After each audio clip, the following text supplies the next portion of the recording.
Hello, everyone, and welcome to episode 169 of Fans of Power.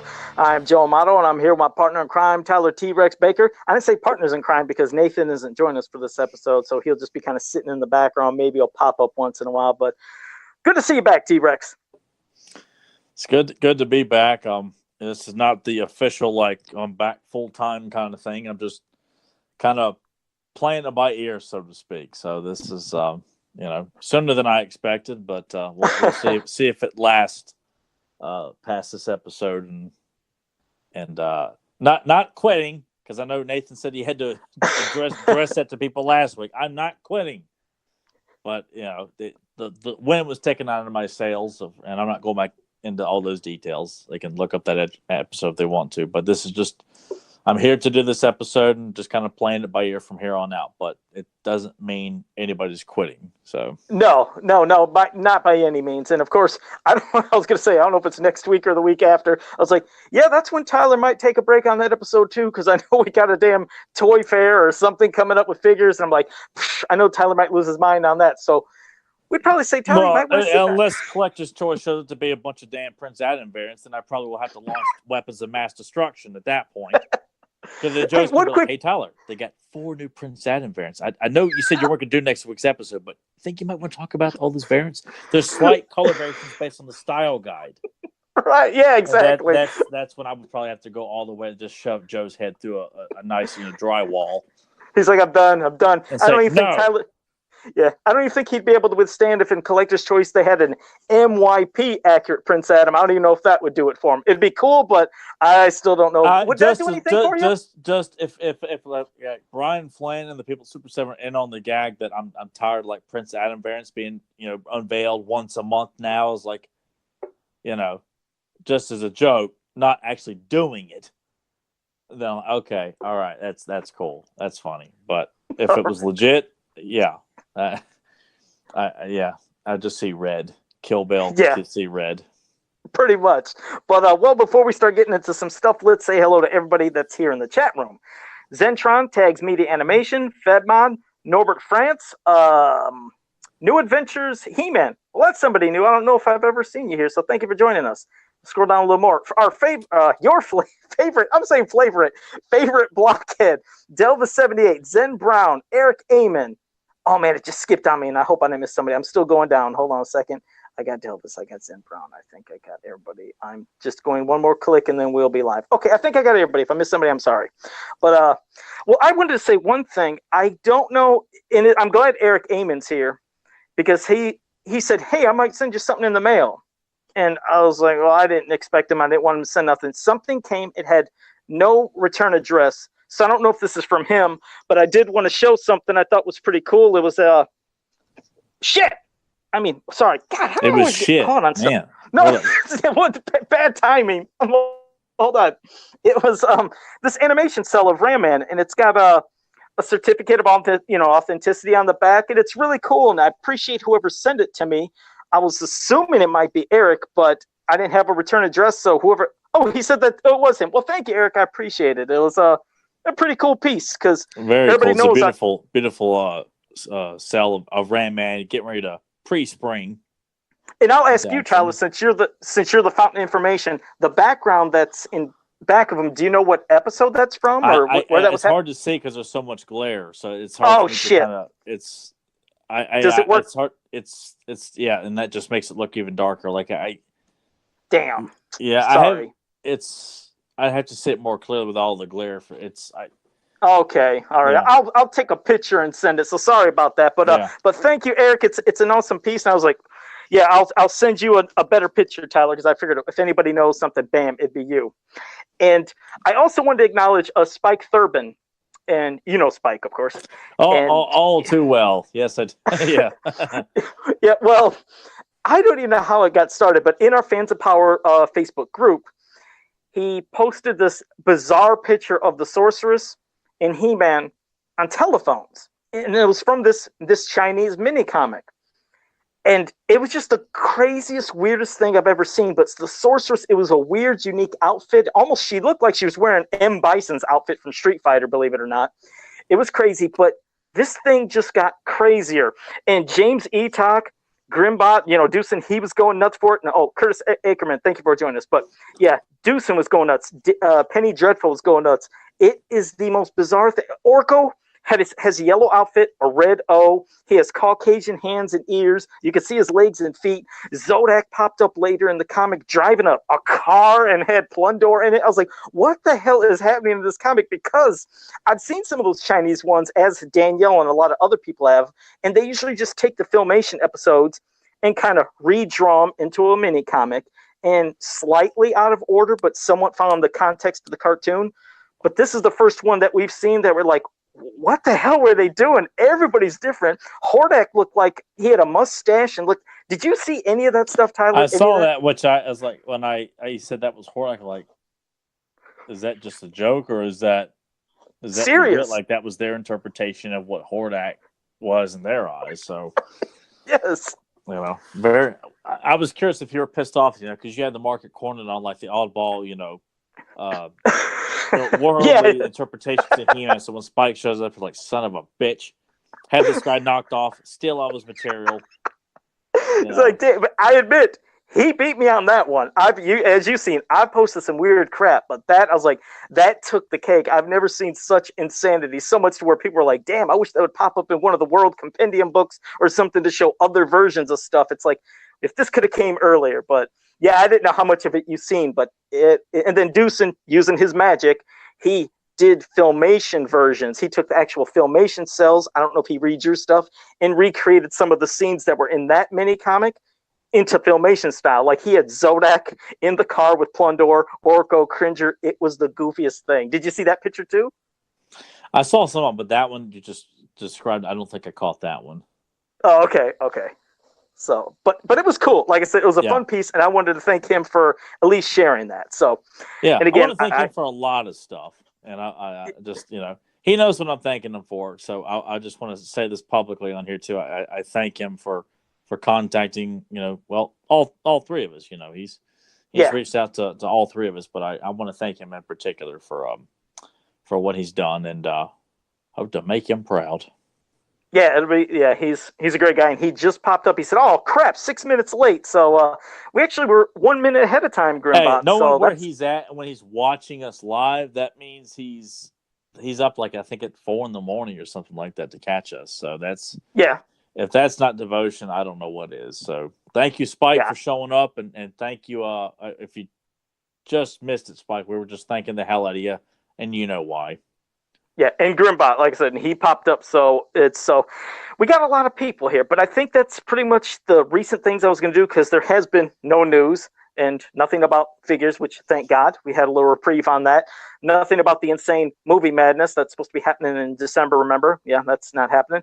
So nothing new is going on that I can think of, unless there was something you've seen somewhere. I haven't seen nothing. I'm just curious. The only thing that's popped up is when I know Super 7 does their casual like Q&A where they answer like 3 questions and it's like technical questions or they can't answer it at all, kind of like how it was with Matty Collector.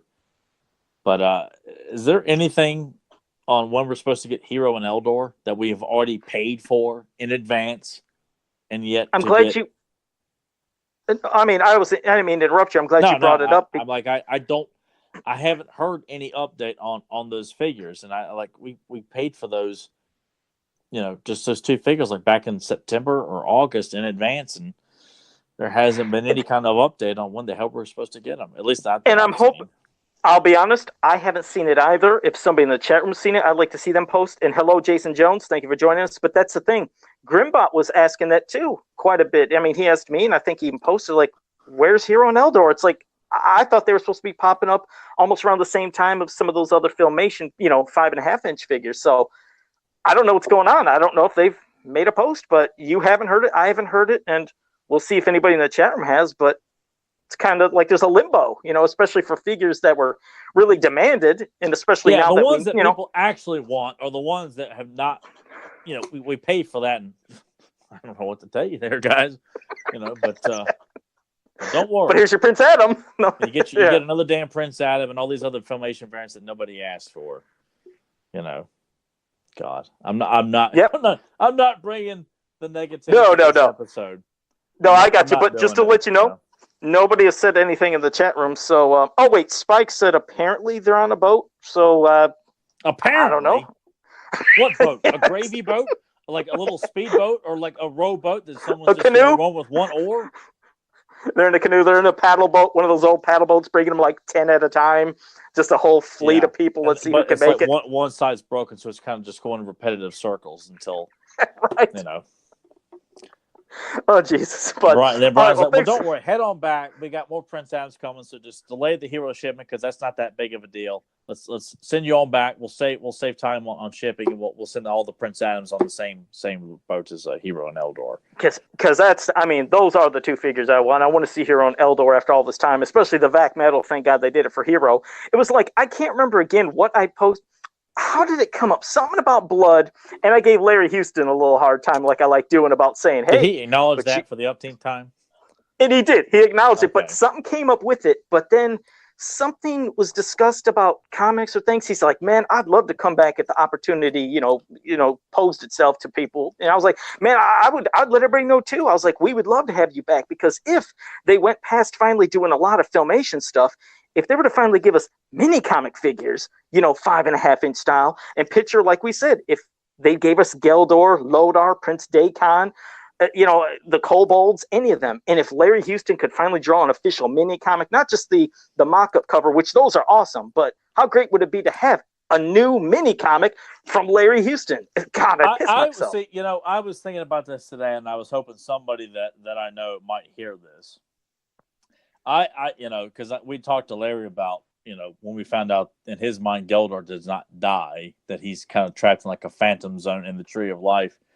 I'm like, we need Larry to do some sort of hands-on illustration concerning like the return of Geldor or a continuation story, or even if it's just a kind of play up what you said to like either card art or a mock-up mini comic cover of like the return of Geldor with like He-Man and Daikon on the front, standing in shock as the tree is split open and Geldor is like smiling devilishly and stepping out. You see, we need. God, I'd give my left nut if I could, work with him on that or something like that. Could you picture that?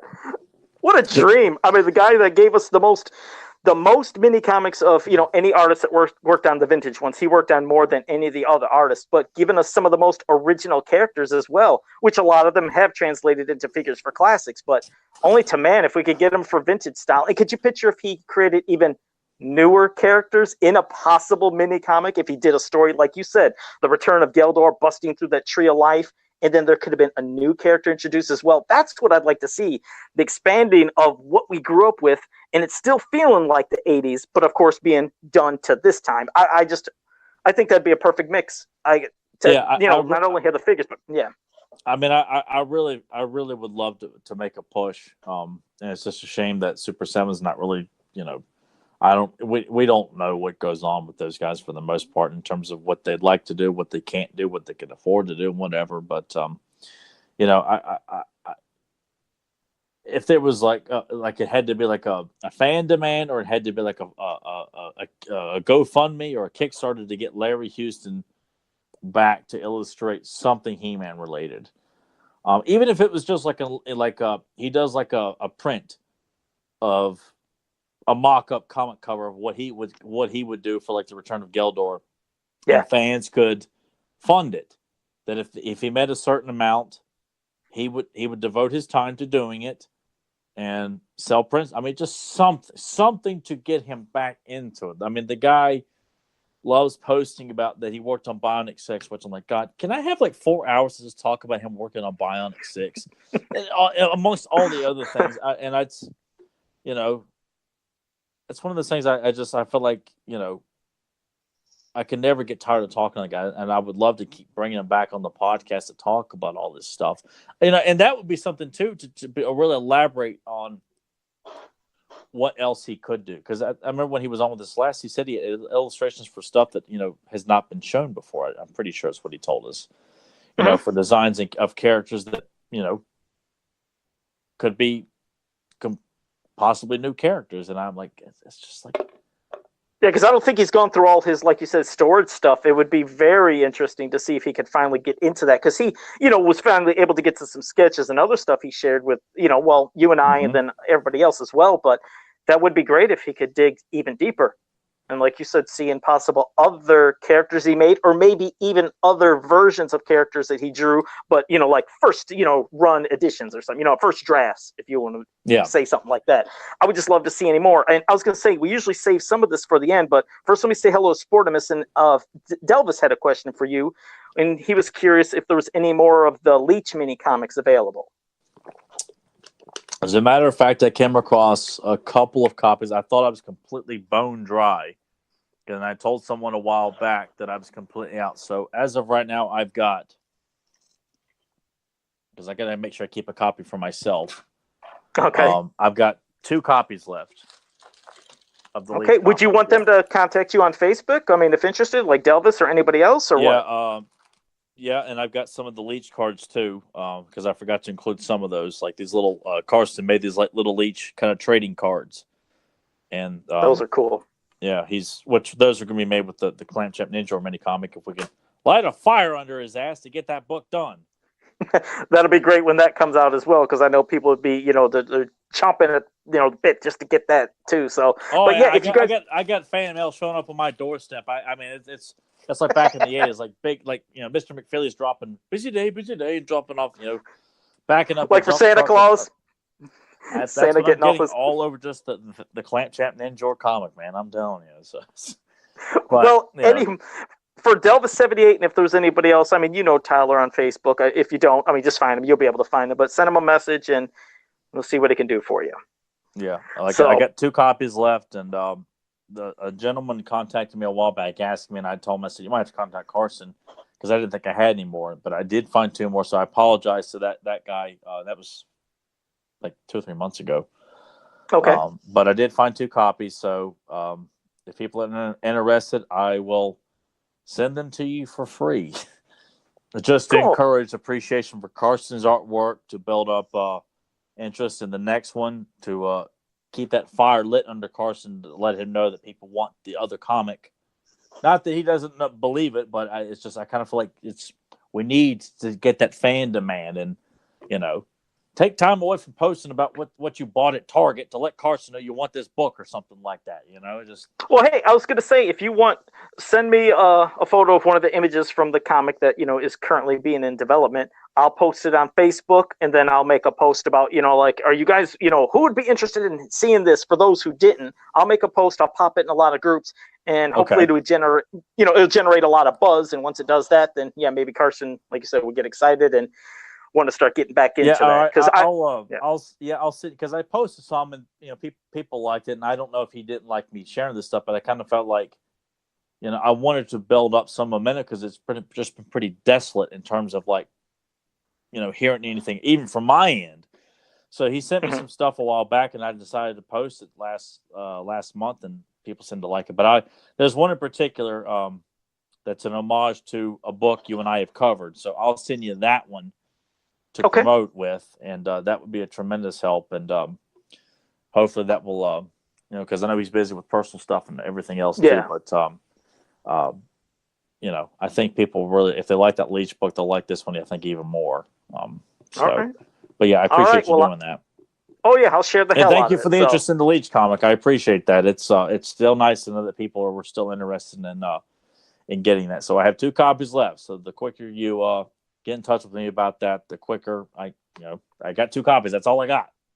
There you go. So Delvis, you better contact him quick, and whoever else wants to pop that other spot. Now, I was going to say before, like I said, we usually, I just did a couple early, but everybody, we're going to first cover Batros, do a little discussion on him. We'll do our live commentary for Underworld, and then after that, we'll be taking all the questions from you guys. So in case you guys were posting questions early here and I missed them, just when we're done doing the commentary for Underworld, pop all the questions in the chat room, and we'll start hitting them. So we might as well start off at least one of the topics, get into it. We're going to talk about a character that, had only one episode, and that's Batros. Sure didn't see much about him, but I'll let you get going a little bit, Tyler. We'll discuss him, because there's something that I think, not a pet peeve of mine, Well, it is. It's kind of a pet peeve, but a lot of people see it. Some Mm. people look at him and say, like, hey, he's a member of the Horde just because Oh there's a God. bat. And I was like, no, he's not. I just want to say, and for those who, in your canon, personal canon, yes, he could go cool. But some people were under the impression that he's a member of the Horde, and he's not a member of the Horde. But Tyler, go ahead. Yeah, I don't. I just kind of feel like, yeah, I don't like seeing that either. And this time where you feel like, if you got a question about a He-Man character, just do a quick Google search. But when people say, "Hey," I'm like, even if it's from your own personal canon, like that doesn't make sense. Like I can't just I can't just decide Squeeze is now a member of the Evil Warriors because I deemed it. So I'm like, I can't do that. I just and I'm not trying to denounce people, but I'm like, he's not a Horde member. And I mean, even when I first saw him, I was in 5th grade when I saw that episode. It was on one of those videotapes that had 5 episodes on it. Okay. Which they only made 2 of those, but that was in the mix of one of those 5 episode tapes. And I did wonder briefly, like, is this, but clearly I knew he wasn't a Horde member because, the Horde was not featured in He-Man and he made no mention of it. So I just kind of thought, plus, you find out, not too long after that too, like when the internet comes along and you start putting piecing things together that, things look drastically different from, conception art to how it looks in the cartoon to how the toy looks. And, it's one of those things where you're like, maybe there's just drastic changes. Maybe this was supposed to be a Horde member, but obviously it was not. Right. I can understand why people think that immediately if they're the casual fan. Then they come across and Sure. they think they've discovered something that, come on, guys, we've been here long enough. You got to come up with something new here. But I was always interested in the character. He's definitely a memorable one-shot villain. I would put him in a much higher ranking. I'd put him up there. And some would argue that maybe his portrayal and his presence in the episode is not that memorable, because we don't see him do much. I think it's about his logic behind what he's doing. That's what makes it. Plus, his visual is amazing. It's Sure. Lou Scheimer does a great job with the voice. And seeing him team up with Skeletor so quick in the episode and the kind of mutual respect they have for each other. What's not to like? I mean, we can't say all these villains give lots and lots of time to flex their visual muscles and be given a lot of material to work with because they're throwaway villains. And look at how many throwaway villains that He-Man has battled in the 2 seasons that he had. Not all of them are memorable. Some of them are like, oh, but you didn't enjoy Plundor? Yeah, it's like, oh god. He's like, that's it. He's like, this week's episode is done. I mean, and not to. It was just such a lame villain. Like, obviously, the Horseman made it look cool, but a bunny, a purple bunny that's who pollutes, is not as threatening as a bat guy or Batman. That just sounds malicious and it has a menacing voice. With John Irwin doing that, I could use those muscles of yours. That kind of kind of deep snotty, like you got congested sound. Right. It makes him sound a little too cute and cuddly to be threatening. And Lou Scheimer doesn't do that with Batros. He's got that very menacing voice, and he's a very commanding villain. Yes, because they portrayed him like that. Thank goodness he didn't get any slapstick to him, because like in that episode, Beastman kind of gets the slapstick treatment, but as you've seen with Batros, has such an intelligence and this thirst of knowledge and what he wants to use it for that it catches, like you said, the attention of Skeletor, who thinks, okay, I would like this guy. What he's doing is something that he'd probably want to be a part of and get these books to hopefully then. What I liked about, at least in the episode itself, from what Skeletor said, is at first, as you've seen Batros, he's not scared of Skeletor. I mean, he was sitting there straight up with him, using his magic, which you almost wondered when you first seen him, like, what's this guy going to do? When I first seen him as a kid, I was like, oh man, this is not a Batman, but it's a bat guy, and he's going to be flying.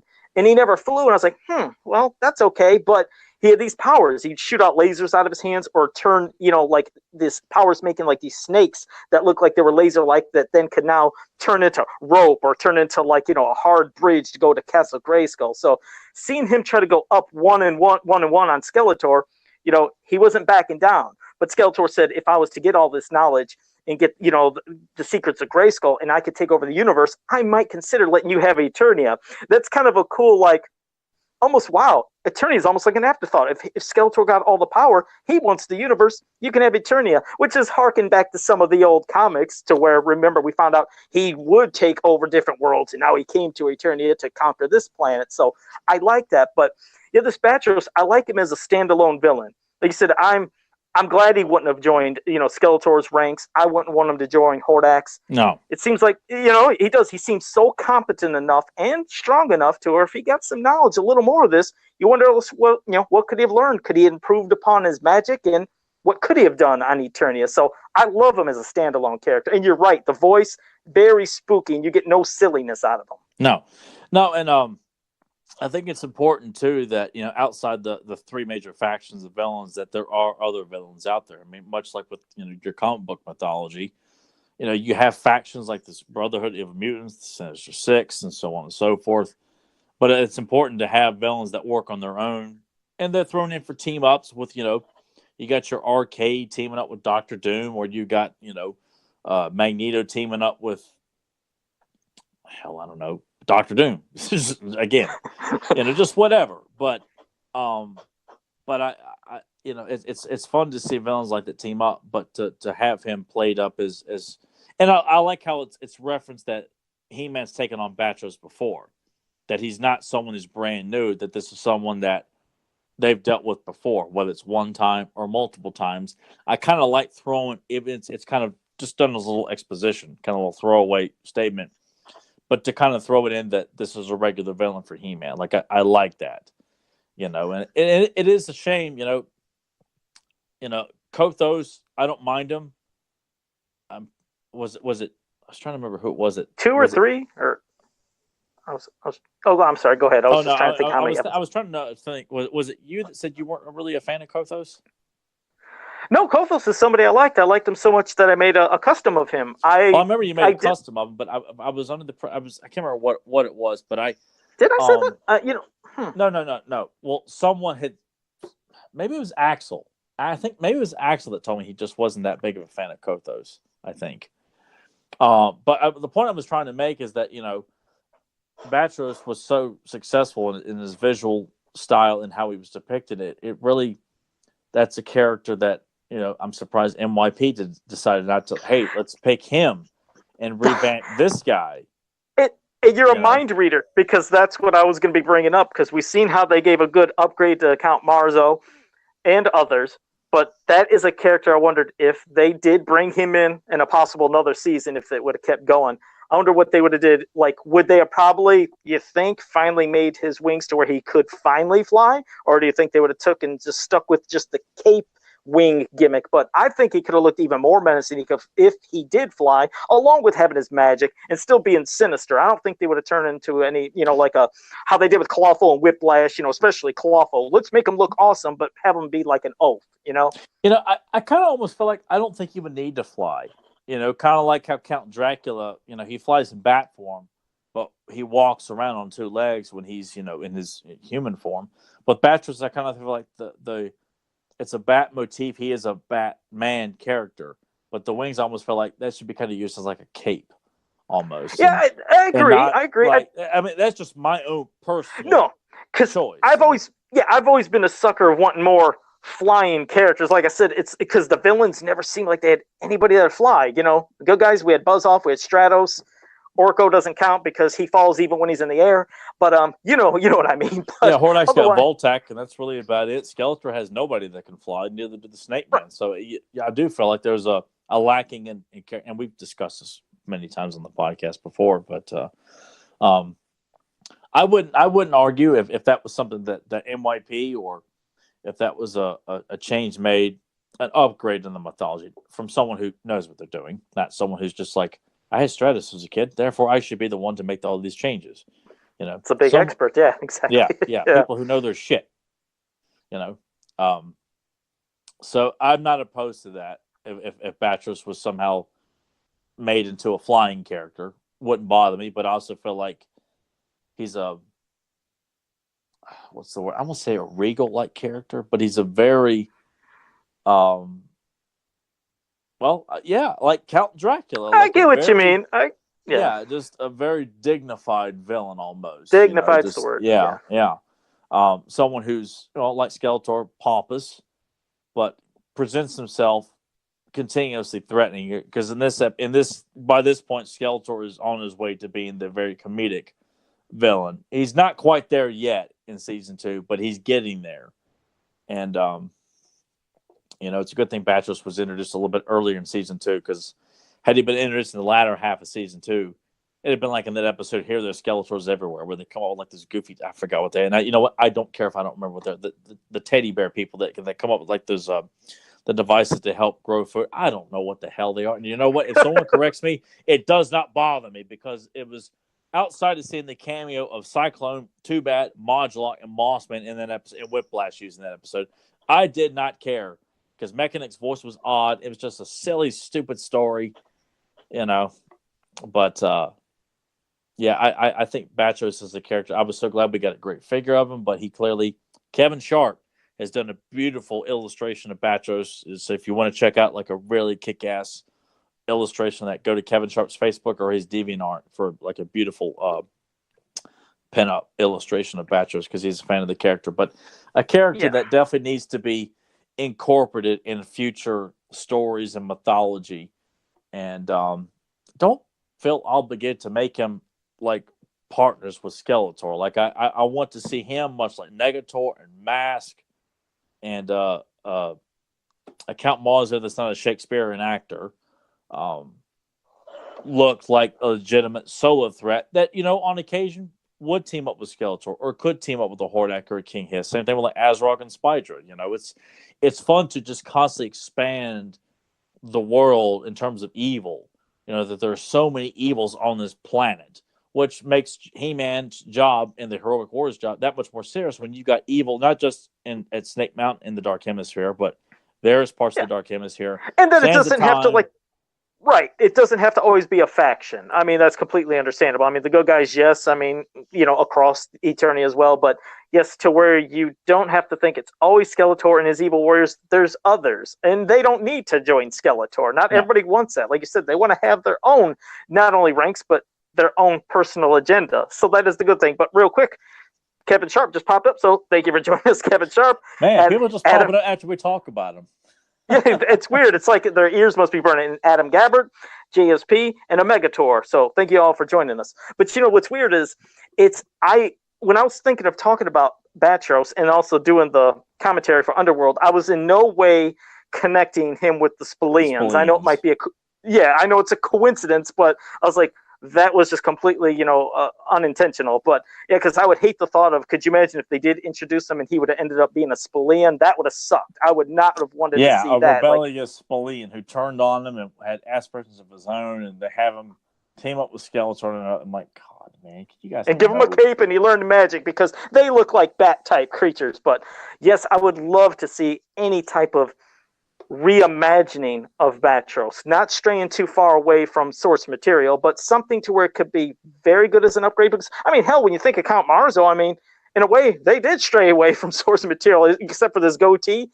He sure the hell got one hell of an upgrade when he went to MYP, as did others who didn't even look close. I mean, same thing with Evil Seed, a completely different look, same character, but I would be intrigued to see, maybe that'd be a challenge we put out there for maybe Kevin Sharp or Axel Jimenez. Let's see their MYP or their vision of what a new Batros could be. I think fans would be behind seeing that. Yeah, I would be very intrigued about that too, because I even though Marzo's it's a complete upgrade, but you don't feel like it's he's still human. He's still practicing, dark arts and sorcery. He just doesn't look like, for lack of a better word, a pussy, so to speak. Just put it out there. That's why I never could get into that character. When I first saw him, like, this guy sucks. He's late. He looks like he walked off, the a Shakespearean play or something, yeah, Hamlet. I'm like, how is this a threat to anybody on Eternia? I don't care if he's got Chimera with him or not. It just, and that's why the MYP's version was a major ass kicker. Yeah. With his amulet and his demon dogs, which look like the ones from Ghostbusters, and he's a sword fighter. Like that's an upgrade. Batros to me doesn't need too much of an upgrade because he was already a very well-rounded, developed character in terms of his portrayal. Not that you couldn't flesh out, and honestly, he's a character that may not need to know too much about him because I feel like there's a lot of villains that I don't need to know where Negator got his technology. I don't need to know where the Game Master came from. I don't need to know Azrog's origins of being an evil sorcerer on Trala. Like, a lot of this stuff is just, as we keep saying before, some of it opens itself up to interpretation. You can flesh out some stuff if you know what you're doing. But he did, though. You're right. He had, for a one-off character, I think they did a hell of a job because they gave him a great look. Not only that, but he had a menacing voice. He had an actual plot of what he was doing, an agenda of what he was planning to do. He was smart. He had powers. He had a great all-around mix because sometimes when there's one-off characters, they might have one thing but not enough of another. But I think as much as they could cram into that one episode, I thought they did a great job with that character and everything they were trying to do for him. Yeah, because when you're trying to incorporate Skeletor into this and incorporate scenes of Trapjaw and Beastman, Professor Smallin, and all this other, these other scenes, it could be something where he's almost like an afterthought character as opposed to like the sole villain. And all honestly, too, you probably could have cut out the whole Skeletor interaction altogether and just have him capture Tila and Orko, and he takes what little knowledge he's been able to gain from those books to attack Castle of Grayskull. He-Man has to go to the Temple of the Sun to get them out, and then has to make it back to Grayskull to stop Batros. Like, you really just could have cut Skeletor out altogether and just made it one big Batros episode. And then bring him back in another episode to have him team up with Skeletor. Kind of like with General Tataran, they have him team up in the arena, but then they bring him back for Problem with Power, even though they're both team-ups. But Your favorite episode, The Problem with Power? Like I said, it's just an episode I think that needed 2 episodes, and it falls victim to some of the silly dialogue that was placating the series by that point too. It's a great idea and has one of the most memorable moments in it, but it just suffers from the poor execution of making that really needed a 2-parter. Like I would love to know why they didn't do more 2-parters. Like, not to say like 10 2-parters, but to have 2 seasons of episodes, 135 episodes total, and you did 1 2-parter. And I just was always wondering why they didn't do more. And that's one episode that I feel like if you weren't going to do any more, that should have been one more added. Like, we get 1 2-parter in each season, and that should have been the one. Even though it's not an episode that I would love to elaborate more on other episodes, certainly a lot more, but that's an episode with its content that definitely needed 2 parts. And Batros should have been somebody. But then again, too, if Batros was brought back for a second episode, he probably would have been dumbed down, and they would probably play at the Bat stuff, and it would probably come out of left field, like very awkwardly, like not very well executed because they're just getting sillier with stuff. But like you said, you could thank our lucky stars that at least he didn't get the silly treatment, like you said, because that's when it was starting to get there. Even in that episode, like I said, you've seen it with Beastman, and even sometimes the way Skeletor could talk. But Batros, you got none of that. But Skeletor still seemed badass in that. They did a great job of it. But you're right. If it would have kept happening, I can only picture what would have happened now with him being in the dark part of Eternia after He-Man threw him there. Like, what kind of nonsense they could have possibly did in a later episode. So, but yeah, I just figured he was a character that didn't get much discussion or respect, or people usually don't talk about him. That's why I did that quick post on my wall today, just to see what people thought of him. And there was a lot of Horde comments, but a lot of people thought, oh man, he's a pretty good people one-off coming out and saying, like, oh, he's my favorite Horde member. Like, were they saying stuff like that? You know what? I'll have to actually see if Grimbot could post anything, because it started getting so many comments, and I was starting to do stuff throughout the day. In fact, I sliced my fingers today, and I just took the Band-Aids off. They might bleed during the show, but I was doing a custom Joe's for slinging somebody. his hands around, slinging blood all over the camera lens as he's talking, like that guy in UHF, slice his finger off. Just call me Mr. Butterfingers. And Yeah, I'm hoping they don't, because as I was talking and doing this, they started sliding. I'm like, damn it. So I just had to take both my Band-Aids off right here. But hopefully they don't bleed, because I was doing a custom for somebody today. And as I was cutting around the edge, what a dumbass. And I usually wear gloves. I was trying to rush.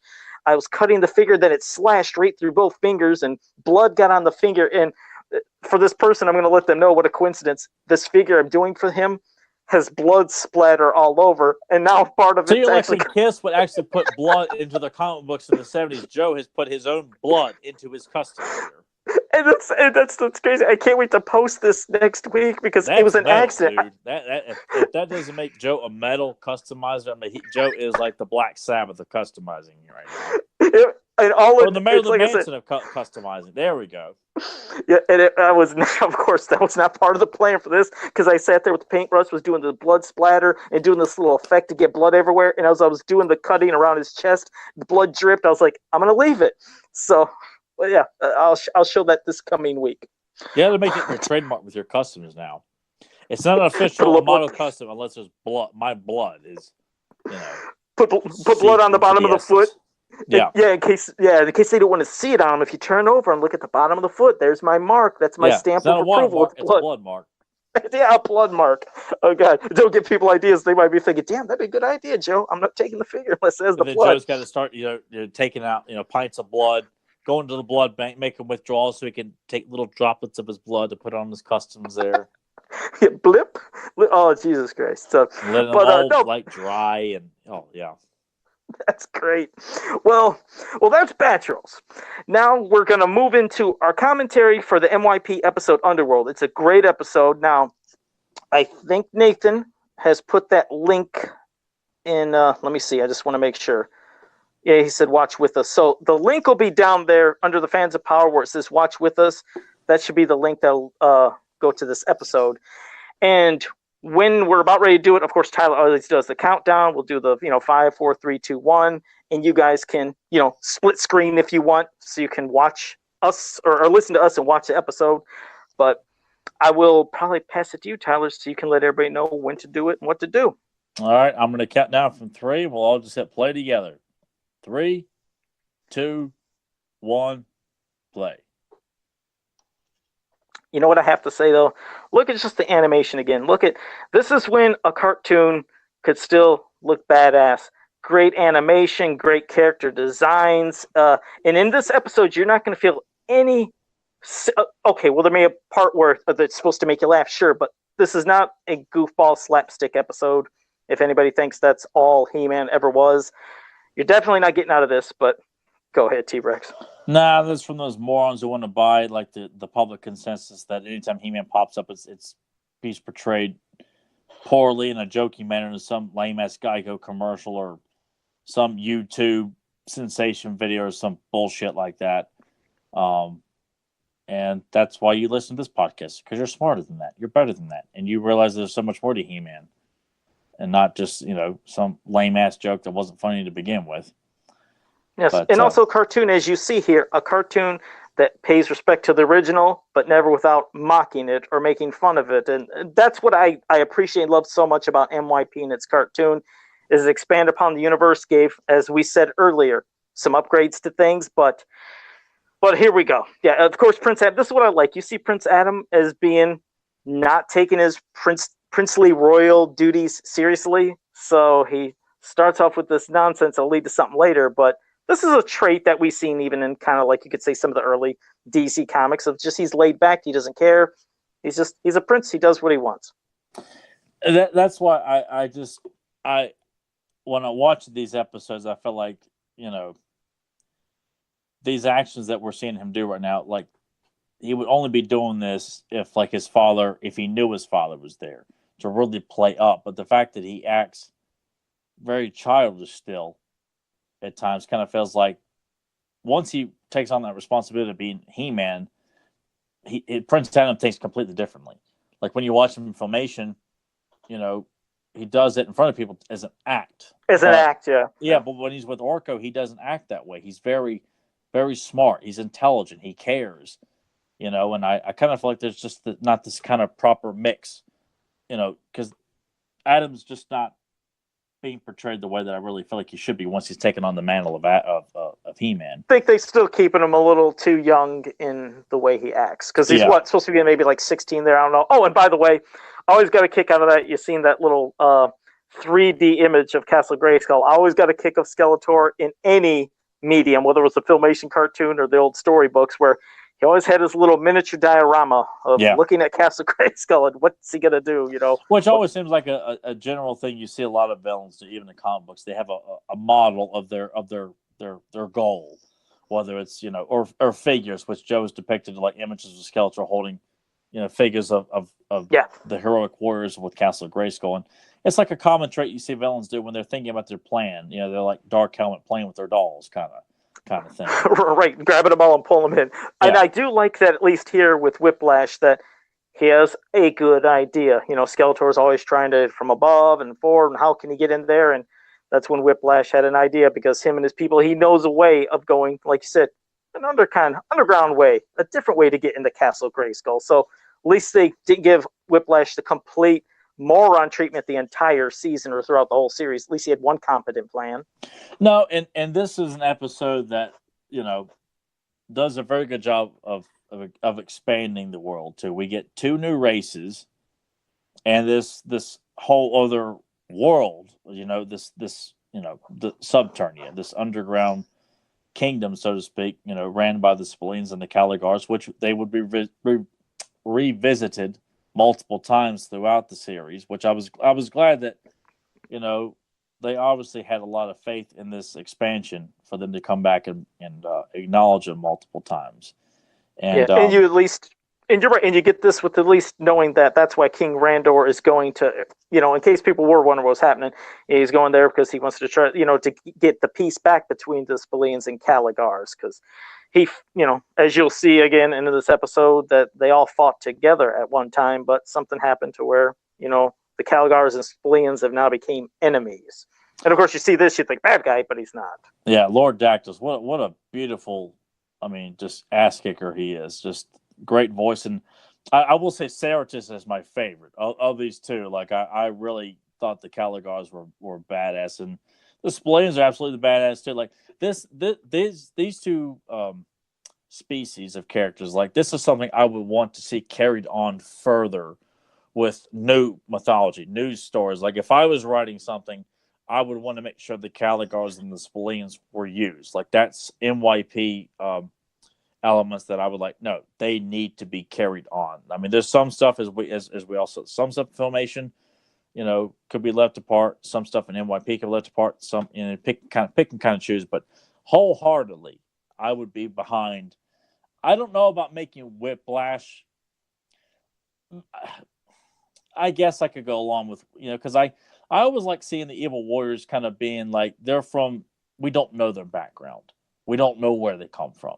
And, I don't mind 1 or 2. So I could let it go that Whiplash is part of the Caligars, and, he turned on them and to join Skeletor, and that they always are going to hate him for that.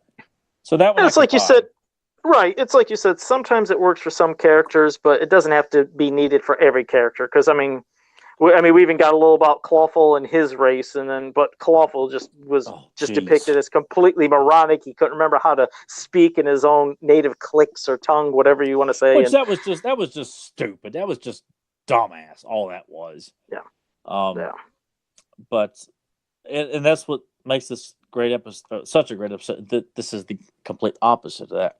This is treating all the source material, all the characters in the situation, aside from some questionable dialogue, like when Adam says, "Go, Dad." I'm like, Prince Adam wouldn't talk like that. When it aired on Cartoon Network, I hated that. But I just like this tension between these two races of characters, and and they're both good people.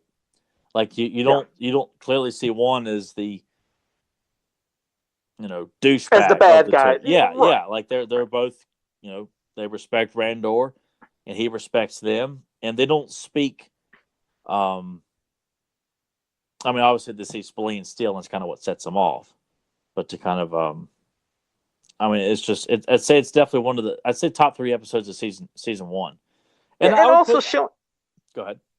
No, I was gonna say, and also showing that, like we've always said, don't judge a book by by its cover. Just because they look evil and nasty doesn't mean they have to be evil and nasty. That's what I applaud them for in this as well. Is there creatures that normally, when you see something like that, they always in any type of media will depict them as monsters and frightening, but they can be good as well, just like anybody else. So that's what I liked about this one too. Well, I mean, it makes them a more interesting character if they're good, but they look like a complete badass. Like like Yeah, Ghost Rider. Ghost Rider looks like a bad guy, but he's a good guy, and that's what makes him such an ass kicker. And Spilly and Steel. That's just a fun little extra little bit of mythology thrown in there that they forge their own swords. It's a very respectable, strong sword that's forged by their people. Like that's one of the strengths of their armory and things like that. So I just kind of like that expansion on what they can do. The Caligars we don't quite get. I kind of expect them to be more about their ferocity. They're very smart and intelligent, but they are brutes. Just big. I mean, Cerritos with all of his piercings in his face. yeah. I mean, I make sure I put him prominently on my shelf of classic figures because I just love that character so much. He stands out. He most definitely does It stand really out. does. Why didn't you get an army builder of Caligars and Spallians? Why the hell didn't we get that? And not to even change the subject to something else, but damn it, why can't we ever get this Skeletor in figure form? Because I've said it a million times. That 2000 X figure that we had back in the day is not this Skeletor. I'd love to see this menacing sucker in figure form, but it just had to be said because he is wicked looking. Very wicked. He is. He is. And I mean, there are some. There he is. There you go. You speak. Yeah, what a badass. Boom! Just knocks him back. Yeah, because I like that. That's the thing. It's like everybody's got an almost like calm down moment, but you can't have it. Everybody's getting, knocked to the side and a lot of fighting before they can finally say, "Oh God!" He realizes that's King Randor, or Captain Randor, now King Randor. So this is something with all the anime effects when they met Duncan and King Randor are like flipping around in the air. I'm like, all right. It's like at least it wasn't the extreme of the first episode, where they were all going absolutely nuts like with right the here. flipping. Like Randor, look at this, like over the top flip. Like that's ridiculous. Like I don't need to see that. Yeah, they didn't push it though, but I agree. But at least they didn't push it like the first. Well, like I episodes said, where they like went nuts. what we just saw there with Randor taking on 3 Caligars all together in that bit of animation. Boom. They get really crazy with everybody punching and kicking and knocking people like many feet away, as if like that's something that should be saved for He-Man or a very powerful villain, not Man at Arms or King Randor. Like that, they just get overzealous with people flipping and flying all over the place.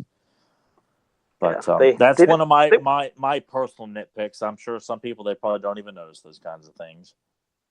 No, I mean, I admit for some of the parts right there I got into, I just did not feel it. I remember when I've seen that first episode with Mechanic and every single person doing flips, throwing their weapons twirling, and I remember it annoyed the hell out of me when I first, and they kept playing the music, or whatever that sound effect. Like, that was universally panned by all fans when that came out. I remember like people just were very irritated about that. I'm like, okay, I'm not alone in that because it just. Not that it was killing it for me. I thought, man, they're really just dragging this out with this weapon flipping stuff. Yeah. Too much of a good thing. A little bit's good, but just too much. It's like, wow, that's just, it was pushing it. So that's why we got light little bits of it.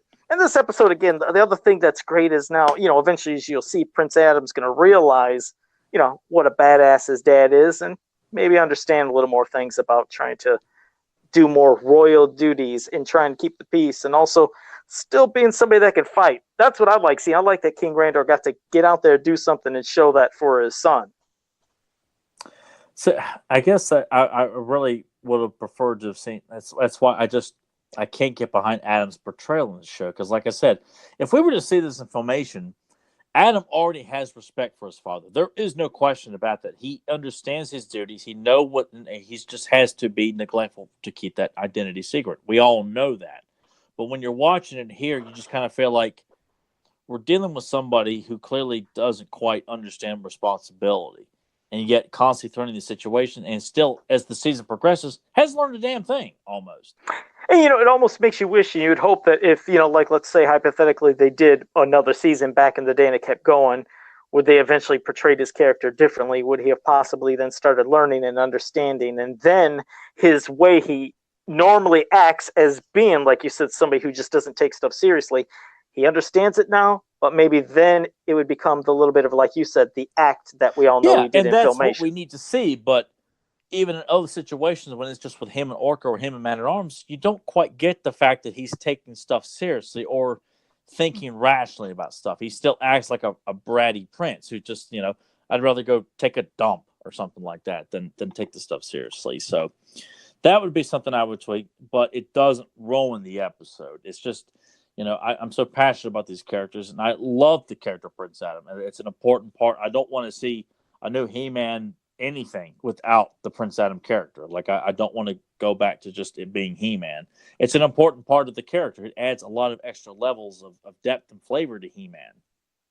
Yeah, and I think it's kind of, in a way, it was a little like, okay, not to say extreme, but you know how we had in the DC comics when we first seen him as Prince Adam before the Filmation cartoon, and he was a ladies' man. He laid back, again, not taking things seriously, but yes, he'd become He-Man. But even in the DC stuff, it wasn't like an act. He really was this laid back guy that wasn't taking stuff seriously. But then came Filmation, and it was an act now. It was almost like the Clark Kent Superman. But in this, it went back to kind of DC, but then a little too far, a little too much of that stuff. And I don't know if it's because how they portrayed him looking so young in this that it makes it stand out more. But I understand what you mean, though. Yeah, it does seem like it's a little too extreme of how he's not taking anything seriously at all. Yeah, and you can't really buy into his peril of the secret identity and the responsibility of being He-Man if, as Prince Adam, he's not looking at stuff like he should. Like it's like with any superhero, when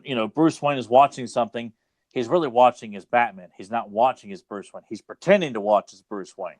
Whereas with Adam, we need to see him watching as He-Man, but he's portraying the carefree prince. But we need to know that he's thinking about it as He-Man, though. No, I understand that. This part, now I know probably people disagree with me. When you're eventually going to see this other entrance into Castle Grayskull, it just, for whatever reason, it annoyed me. Just like one of the old books they had, one of the Golden books, to where there's another entrance into Castle Grayskull. I always felt like it was so violated. Like, damn it, I always liked, in my mind, thought of only one entrance into this castle. It's one that could be watched and guarded at all times. But to know there's this other possible way, for me, it annoyed me. It freaked me out. Thinking, well, damn, who's going to always watch this? I know that the Spillians or Caligars or whoever are supposed to be ones that maybe are supposed to make sure nobody can get in there. But, and like, look, it's like there's the facade of like Castle Grayskull. Yeah, there is another exact entrance on the ass end of the castle, buried underneath. And I could. When I watched it, I bought it as a teenager when I first saw this. But I'm in agreement with you on that. It's a plot device, of course, to get this expansion going and give them something to go. So it's really something you're either going to have to, if you buy everything else, you got to buy this, because it's like with Filmation. They have so many throwaway plot devices in Filmation that are completely forgotten once the episode is over with. Much like with this, like there's no acknowledgement of this, back door to Castle Grayskull. And I'm glad to see that too, because what annoyed me is like, look how easily Evelyn and Skeletor just busted right in. And picture if King Randor wasn't there to have the peace treaties or try to get everybody to calm down, but to the Spillians and Caligars, if he wasn't there, easily Skeletor would have got right into Castle Grayskull and it was over. It's just, but I know that yes, they make things happen for this reason, that reason, and it makes for a cool and I feel episode, like there could be a different way of approaches in getting He-Man to take on Skeletor and the Evil Warriors down here, the same situation, but it not be for this because it makes the sorceress look like lazy. Aside from the fact she's PMSing throughout this entire series, but she's sitting on the throne and suddenly, bam, Skeletor and everybody's inside. She's wondering like, how did they get in there? Oh, it was the back door that we should have never had. Yeah, it just I feel like that could have been cut out, and we still could have got these guys down here for this big battle in Subterranean. Like, it still could all work. Just give them something else to strive for. I mean, fire jewels, cordite crystals, something else that they're aware of that Skeletor's after, and they got to stop. Leave it at that. along with Yes. the treaty issues and stuff like that. So, because we're gearing up for one of the more memorable fights of the entire series, not just season, but no, the entire series is this 2-on-1 fight coming up here in just a bit. And which really, I think I one of enjoyed Skeletor's more shining moments of the entire series too is how he's depicted in this sword fight, which is something we should have got more of. I agree, because we're going to see again. First, you see that rock that you thought, "Oh my God, might have smashed Skeletor." It's nothing, and when that fight happens, I like it. I like seeing Skeletor have a good fight. Do I love seeing him use his magic as well? Oh, of course I do. But you always know something's going to happen, especially when he has that sword with him. It's like, okay, we know what's going to be going on that in this shot here. yes, that's badass. Yeah, a little throwback to we know what this is, the unfinished business. I like that. I even like this shit. So it's just yeah. I got excited. I'm sorry. And I like that when the Havoc staff went away, we know it's going to go down. Yeah, and just Randall gets his ass kicked, man. This is, I would put this in top 3 like Skeletor moments. I really would. I would put his portrayal in the live action movie when he his speech to He-Man when he becomes a god, Evelyn's plot, and this scene here. I think it's fantastic. You're right. I mean, it's fantastic animation, a great fight. It kept going on, but again, for those who want to wonder about what is some great looking animation in a reboot of a cartoon, you look at MYP. They did an amazing job, especially just it shows here. And I like this. I love Beastman doing his controlling of beasts and stuff. It's like out of nowhere. It's like, where the hell does this thing come from? Just a fun little way of kind of delaying the fight and putting Randall in peril here by having He-Man deal with this creature that Beastman's just kind of conjured up pretty quickly. That is immediately taken out right now. Boom! Yeah, I like it. He just distracted him. He seen him. He was focusing like that. He took off his focus for 1 second and bam. So, and this kick, that is awesome. That spinning sweep kick that he does to Randall. Me and my brother used to rewind this fight so many times on VHS when we record it and just watch this fight over and over again. I could see that. Yeah, it was just something we both could really get into. And this right here, like, to not see Skeletor do like the traditional coward and run, like, no, all right, hell with Randall, now I'm going to kick your ass. No words, just does it. And then takes on both of them here. And that's what's cool, because I remember I love the episode, don't get me wrong, but I remember when I'd watch it over and over a couple times as well when I had it on VHS, I was like, oh, that's not fair. 2 against 1 He-Man. You should be doing this by yourself. But then, when just to know Skeletor is taking a ball bomb, it's like, there. damn, bam, bam, bam. Look at the skill. That makes up for every bit of it right there, man. That just shows you how badass Skeletor should be portrayed. And even that, he at one point is sitting there, Skeletor with each own single hand with the blade, is holding off the power of both hands from He-Man doing his and Randor, but of course they get the best of him. But it shows he's holding his own, that's some skill. Yeah, and it shows how strong he is too, and like that he is the counterweight to He-Man, and the way that's how you have to portray He-Man and Skeletor. It's supposed to imply that they're going to be fighting forever, almost. Like with so many other great heroes and villains, and that's something I really wish we'd gotten more of. We didn't get a whole lot. We got snippets of sword fights, like in The Last Stand when He-Man takes on Marzo and Triclops. It's just small snippets of sword fights, not long ones, and it just leaves you wanting more. And unfortunately, we didn't get any more. And that's something that is sorely lacking in He-Man are sword fights. You got all these characters carrying swords, but we just don't see enough sword fights, man. Yeah, because God, in Filmation, you rarely ever seen it. It was just him punching and throwing, which is cool for his powers. But no, you didn't get to see the sword fights. But sure the hell did here. I always wondered one other thing. I was like, why don't you just ride that creature out as much as you could? But it wouldn't have led to this part where they're going to be covered by all the Caligars and find out about Whiplash being a traitor. So yeah, I like Letty that. Sarah just come right back in here. Welcome home, traitor. That was cool. Say, he makes wearing a nose ring look cool. Yeah, I guess so. Yeah. Back to a little calmness after all that stuff. It was an episode, as you've seen, it kept your attention pretty much the whole time, especially when it's getting action-packed. And, they ended with a little calmness.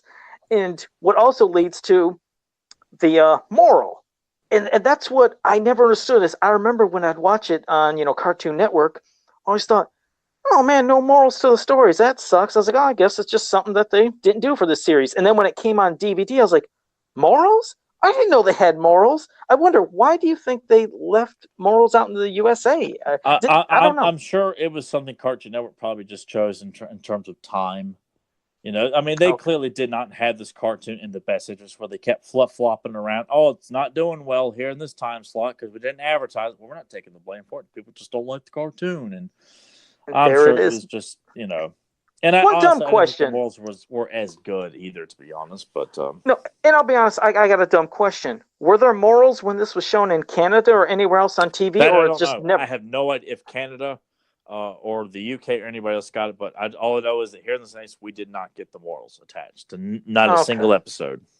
Yeah, because I was shocked. I mean, I definitely once I seen the one on DVD. Of course, I had to watch all the episodes just to catch them, just because I was like, oh, it's new footage. Just like it dazzles your mind, even if they're not really memorable morals. Yeah, I was it's just thinking, still interesting to see, like that World of He-Man VHS tape that came out with the toys too, where it was like new animation of He-Man talking to the audience about who characters were and stuff like that. It was, you and were didn't they give thirsty a for whole that stuff.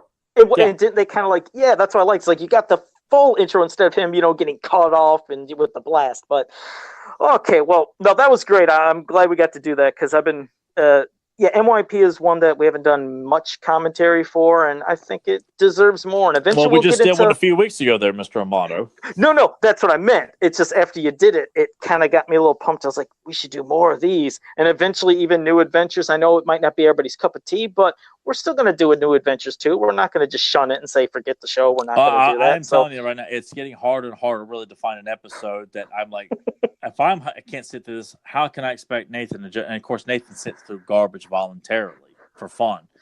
But I mean, it really is like I almost feel like we'd be better off just talking about the mini comics and the characters individually.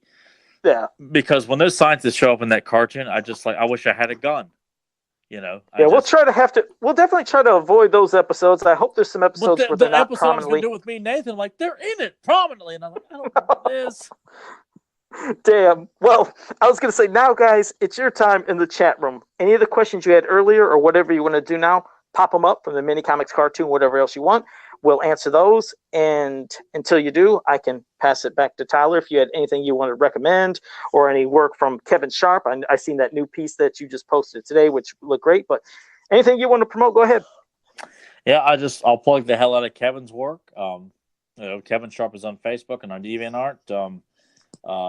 He just finished up another commission for me. The He-Man was something he did for me a while back, and I just never even bothered to put it on Facebook. So I was just like, well, hell, I hadn't posted that. So, he's currently taking commissions too, and I strongly, if you love He-Man, Thundercats, G.I. Joe, Marvel, DC, he's done it all. He's worked for Marvel, he's worked for DC, so he does it professionally. So you want some original artwork, whatever you can think of, he will gladly do it, and he will do it with a nice edge and just ass kicking all over. Check out Carson's artwork. God, he's got a new Facebook page too. God, he sent it to me too. Carson, if you can send me the because I'm doing this like spur of the moment here, but Carson has like a new Facebook page just for his art. Like it's not like promoting Carson himself, but it's promoting his artwork, and I cannot remember the name of that page, but that's something to, the artist of the Leech comic, and the Clamp Champ Ninja comic, amongst some other beautiful things. Joe has his German audio playbook, right? Oh, it's beautiful. Yeah. It's breathtaking. My God, all went into that. He sent me a picture of Hunger the Harpy that he did like a while back. That was a very detailed illustration of her. I'm like, well, she looked really damn good. So he does some beautiful work. He really does. So if you want some artwork from him, hit him up. His email is the 7 max. That's 3 X's at AOL.com. Carson, I'm throwing this out for people to contact you for artwork. So if you're wondering how people get your email, I'm telling people so that way they can contact you about your artwork if they want to get commissions and stuff like that. I'll share his page, like you said, his Facebook page with his art and the stuff he shows. I'll try to share that on my wall as well, so people can contact him through that means too. If, like you said, beyond the emails, yeah, we'll try to pimp them out as much as we can, or anybody else you recommend. We'll try to really get some pimping out there. Yeah, and let them know you want that Clan Champ, Ninja mini comic. I mean, like I said, I wrote a pretty kick-ass story. I'm actually more proud of that story than I am of the Leech mini comic, and and he made it. It's coming together from what he's drawn. I'll send Joe this particular image for him to share. People really like it, so let him know you want it. Get him, to devote extra time to it there and make it happen. So I'll promote it on my wall. I'll promote it in the Fans of Power Facebook group. That, again, if you're not a member, I know that Nathan was going to put a link down here so you can request to join, and bam, of course, I'll approve you. And we can do some more, discussions about things we'd like to see on the show, and plus seeing the stuff that Tyler's talking about. So that'll work perfect. Yeah, in fact, I'll go ahead and send Joe that picture right now. That way I don't forget. Yeah, because tomorrow I'll be popping it up everywhere. And, well, the first thing we'll start off with before the questions is a quote that he said it's kind of sort of requested by Tyler from Zentron. I should do something very extroverted and vengeful to you. Honestly, I'm too tired. And I don't know it. So I didn't request that. Oh, he's like, this movie quote. Well, he said it was sort of requested by Tyler. I don't know what it is, so I'll feel dumb when he posts it later, but bam. Sportimus says, why did 2000X He-Man get rid of the chest cross?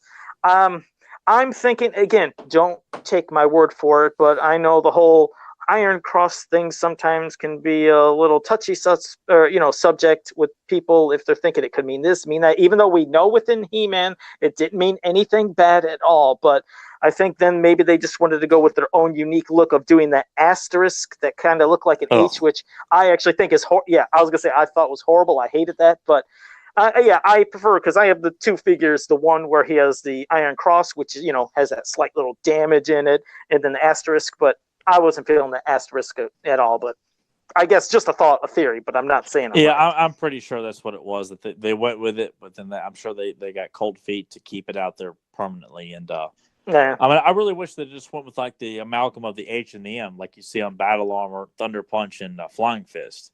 That became, like, to me, that was like his symbol. It's like I felt like, okay, now He-Man has his own unique symbol, because like you said, they put it on Dragon Walker and other things. That's what you've seen everywhere. So I agree, that should be his symbol. If they wanted to do something different, give him the one he had for almost every one of his other figures and on some of the other merchandise. But thank you for that, Sportimus. Your favorite blockhead has something for Tyler. Says, Tyler, will you do a comic for me about a relationship between Stratos and Cyclone? Is this an inside joke? Because I don't know what that means. No, I have no. That's not it. I guess just like come up with the story where they're because I've never seen them directly as like just buddies. So I guess he's implying he wants to see a story where they're depicted as like they're the kind of like Buzz Off and Webster. I mean Buzz Off and Mechanic, excuse me. Where they're problem. I guess that's what he's trying to say. But okay. I mean, yeah, if that was requested, yeah, I mean I could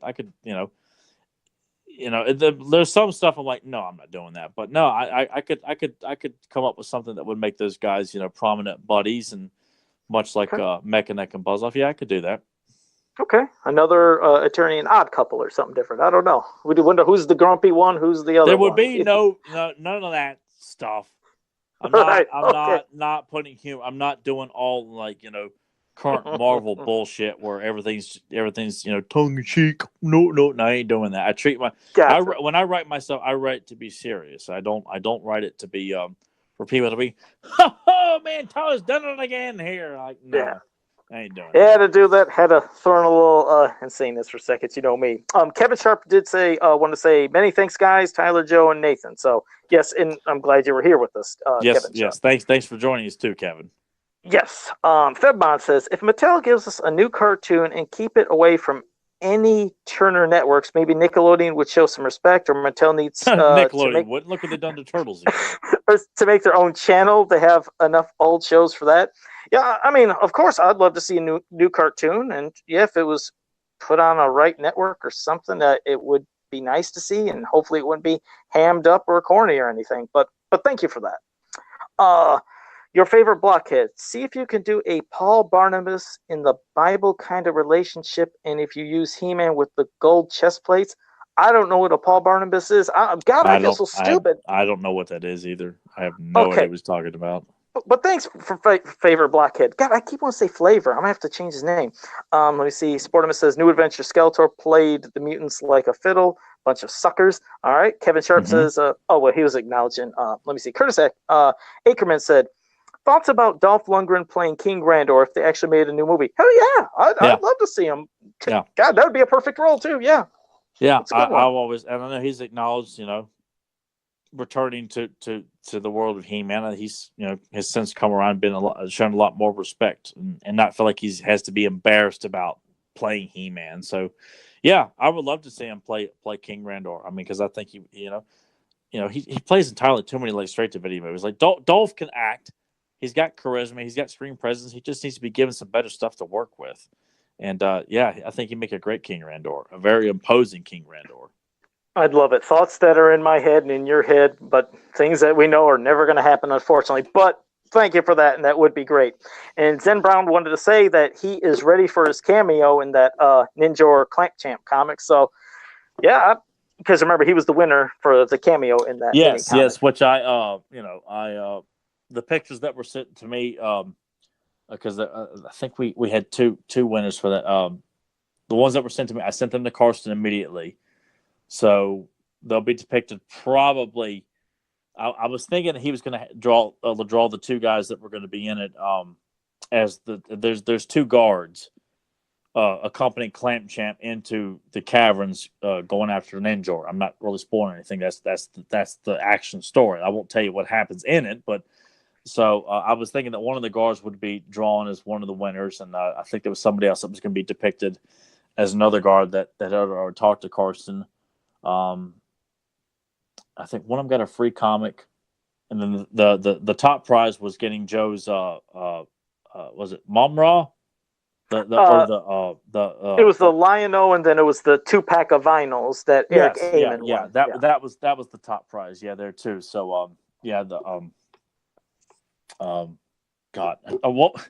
I can't remember. So did you say someone just really wanted the Clamp Champ Ninja comic? Is that what you said? Oh, Zen Brown is just he's excited and he can't wait for his cameo in that mini comic. That's what yeah. When he sent me his picture, I sent that to Karsten that night. So Karsten got it, and I'm thinking he might be portrayed as one of the two guards that accompany Clamp Champ down into the caverns underneath Grayskull. So I'm looking forward to it too, and I don't know which one of the guards he'll be being portrayed, or it may. Well, I'm hoping Karsten puts him in this one because I think at this point I don't know when the next one will get done, because it's taken a lot longer than I expected to get this one done, and that's out of my hands on that one. Karsten does it when he can. So, but I'm looking forward to seeing it myself there, bud. Yeah, that will be great. And I want to see that as well, definitely.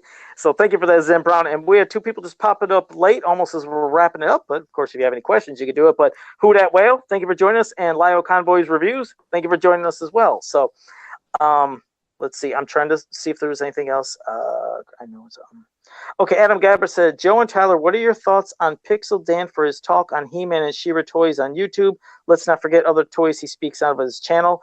I didn't know if you mean just reviews, Adam, but this is a thing that I just I've seen, I think, one or two of his videos, and the only reason I haven't seen more is I've always been somebody that's never watched reviews of anything. So it's something that Tyler knows, Nathan knows, everybody knows. Not only do I not watch previews of movies because I don't want to get spoiled by the movie, when I see something about a figure, if I already know in my head I'm getting the figure, I've never looked at a review.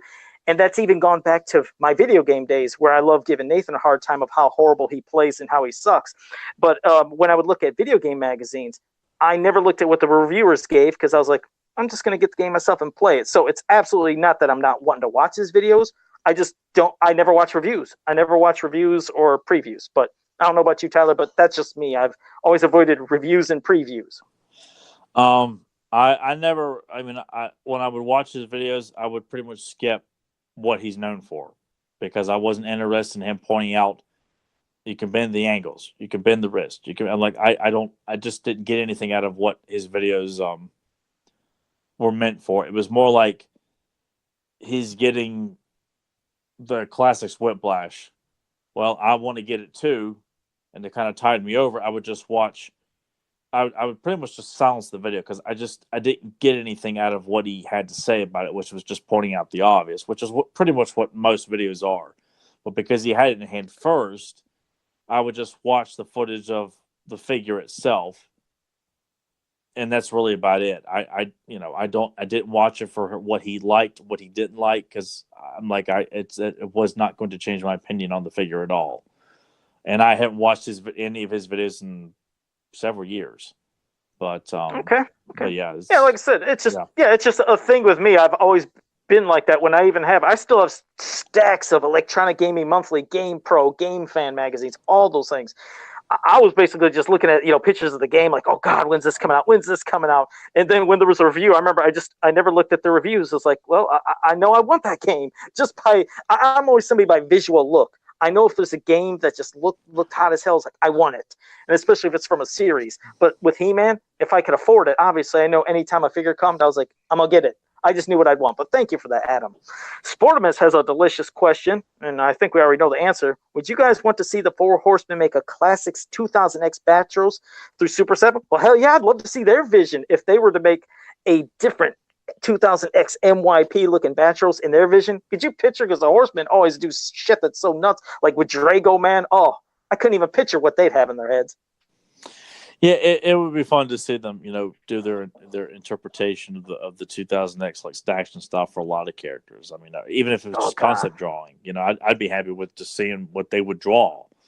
Because it's I just kind of feel like I really wish those guys would be given permission to just go absolutely nuts, and unfortunately, just kind of given limitations. They're only given so many figures to work on. I know they got other stuff that they do too, but I just I'm sure they would really relish the idea of like all they do is just work on He-Man and even Thundercats. Like I just feel like I really feel like they're just not given enough to work with. Like they, I know they forking over like new characters and new sculpts left and right, and it's just nah. That would go for me if there. Yeah, that's what I mean. It's like I've always said those stactions that we got from them that are just absolutely breathtaking visual wise. I mean, they're just some of those amazing things. Hell, if they even was able to somehow return back to that, and along with getting your classic figures or vintage or whatever, if there was a sub kind of line of stactions and that stylized stuff, because man, a new version of Batros put in like that. Not to mention we could have got like a ninja or a blast attack or anybody else in that, I'd lose it. But thank you for that one. And Lacey Dean has just joined us, so thank you for joining us as well. Spike, if it was translated, I'd be very intrigued to see the insanity. Would Tyler want this? I'm not sure, but Spike says, Joe, can we expect a Masters of the Universe Chinese comic review in the future? If I knew what was going on, I'd love to just talk about whatever madness was happening, but I don't know what's going on. He gave us the crazy. I mean, I don't know about you, Tyler, but it is nuts. It's so nuts that it's great. He's like, I don't know. I would love the translation just to know what the hell is going on. How did Zodak show up in a car and phones and what's happening here? Yeah, if there was like a Dark Horse release of this Chinese interpretation. Yeah, I don't know if I would want to come back like every so often to revisit a new story. I think I would just like want to. Yeah, can you leave all the nutsy shit in this book here too? And I just don't know if I could because I'm like maybe I'm being too serious. I was like I just don't like to sit and laugh or not laugh. I'm like, oh my god, like what are they doing here? And it was just so nuts. It was good. It's like you said, not to laugh, to mock it. It was just so nuts. It's like, man, you couldn't help but just crack. Like, this is the craziest thing I've ever seen. And Larry Ho, I think, is trying to do some translating for that comic for Spike. So if he does that, I think we'd be intrigued to see what the hell was going on. So yeah, Spike, I'm not opposed to that at all. But I guess just because I'd be so afraid of like, oh no, this is just silly stuff, where I'm like. That's why I'm like, okay, I'm taking a break this week. We bring Nathan in because Nathan can sit through anything, and yeah, I've subjected him to some crazy horror movies. Which, speaking of horror stuff, Markout Media joined us. Thank you for joining us. Said, would Masters of the Universe work in the horror movie genre? I don't think so. As for the figures and things like that, which I've done crossover stuff things, I think they're cool, but I don't know if I'd ever want to see, if you're meaning too dark and very brutal and gory, or I didn't know what you meant, but um, I don't know about a horror genre, but a serious toned Masters of the Universe movie to where there could be some violence and there could be some blood, and we don't have to have main established heroes and villains getting killed just for the sake of saying, wow, shock value. I'd be down for some a little more action and, just intensity. But go ahead, Tyler. I mean, sure. I mean, you could incorporate some really horror elements, and you don't even have to, include guts and gore. Because no, I don't need to see that. Most of the time, I don't need to see it in movies because most of the time people just go overboard with it, and I'm like, this serves no purpose other than wasting valuable film time. But with like Chakotay and Mask, they were scary to us as kids. I'm like, that's horror right there. Scareglow could be used for horror elements. I thought Spydra was creepy as a kid, a witch. So yeah, I think certain characters you really could play up the horror aspect, and if you were to do a new series, make an episode with Scareglow scary, make an episode with Mask and Chakotay scary, make Spydra scary, and the situation that He-Man, the Heroic Wars find themselves in. Yeah, it's supposed to you could have creepy visuals where you're watching an episode that's outside the box. You're still telling a story of He-Man trying to save the day and stop evil, but they're in a haunted castle, or they're going to these caves and running into various creatures that are quite scary with some creepy music and things like that. Sure, where you don't really feel like it's all right. This is too far away from what we're familiar with. Could you imagine that in live action movie form, seeing something like a Darkling or Shigora in that kind of and that's like something too. Like I would that's something I feel it lends itself more to like a series. Because I mean, come on. I mean, so more series, but not movie. I mean, it would work within more of a series, but as for a movie, because at this point, studios even on TV, it's they everyone's balls are cut off. They can't really push the scary factor unless you're a 13-year-old girl and everything scares you to death. Because in the movie they're going to play it down a bit for PG-13. I'm trying to think. Yes, it can work, but I also feel like all the constant borders and walls that be popping up all over the place to kind of. I mean, and honestly, too, we don't need to see. Could we see? I mean, stuff that was as scary as like the first Nightmare on Elm Street, which to me is still scary as hell. I don't give a shit what other people say. That first Freddy movie still scares me to death. Oh, well, real quick. What have people? I never heard anybody say anything bad about the first Elm Street. Or people, you say I've would heard knock people it? over the years in various places, would poke fun that it's Freak doesn't me hold out. up as well, or that some of it looks hokey. And and that's why I feel like, okay, you must be somebody that watched this movie at a later age and don't get it. I mean, part of it's because I saw it when I was in 5th grade and it scared the shit out of me. Yeah, I And might do it. and legitimately scarred me more than any other movie that I ever saw. Like that film, and I mean that in every sense. Like I had a lot of issues after I saw that film. But I mean, Chakotay to me was super scary as a kid. So yeah, Sure. I think horror could not see it in every episode, but certain characters in mythology lend itself to horror very easily. So yeah, it could easily be incorporated. All right. Okay. Well, thank you for that, and thank you for the question. Sportimus is wondering what that sword and shield is in back you that looks like it's hanging on a door. That's the kid role play set of the shield and the two halves of the power sword combined. I got that at the Hills of Flame Market for like I think $30. Damn, I wish I still had all my stuff. I had the Skeletor one, the He-Man one, the Hordak role play set. Only thing I have left of the Hordak, I just have his bat, that would go on the arm. That's all I have left of the Hordak one. God, I played with those other sets into the ground, man. I prayed it, just like any damn kid, thinking, "Oh man, this sword's gonna transform me." I used to say it. I really thought it'd work. What a goofball! But thanks for that. Sportman says Pixel Dane is a really good guy. Had the pleasure of meeting him a couple times. Oh yeah, I mean you can tell he's a great guy. Oh, of course he is. But yeah, that must have been cool meeting him in person. Like I said, I'd love to meet all you guys one day in person, but I'm not going to go out in public and show myself. So but someday that could happen. Maybe, I don't know. Let me see if there was any. Oh Jesus Christ, how many? That can't be more questions. Hold on. Could you hold on a second, Tyler? No. Go ahead. I might have missed. Holy Jesus, is this a ton of questions? I'm trying to catch up, and I don't know if I hit that live chat like I did the other time, but I feel like I missed a ton of things. There are a lot of things going on in the chat because you guys peaked at 31 people watching tonight. There's still 7 sticking around now, but it peaked at 31. So everyone was just popping in, asking stuff. Jesus Christ. Nathan, do you know maybe where I left off? Because I did the chat to where I tried to update it because I thought I was live. And now I probably have missed a ton of questions, and I'm going to feel bad if I didn't get anybody because I might miss somebody within that. Let's see. The last thing, because that was a little bit ago when we were asking about the sword and everything behind Tyler there. Now I'm scrolling. I'm doing the Joe thing. Great. Well, I'll try to get a couple while you try to. Favorite Blockhead said, Joe, any chance of getting Bruce Timm on the show? They said the chat room skeptical. I don't know. I mean, it could be something that we could try. I'd love to have Bruce Timm on. There's a snowball's chance in hell of that happening.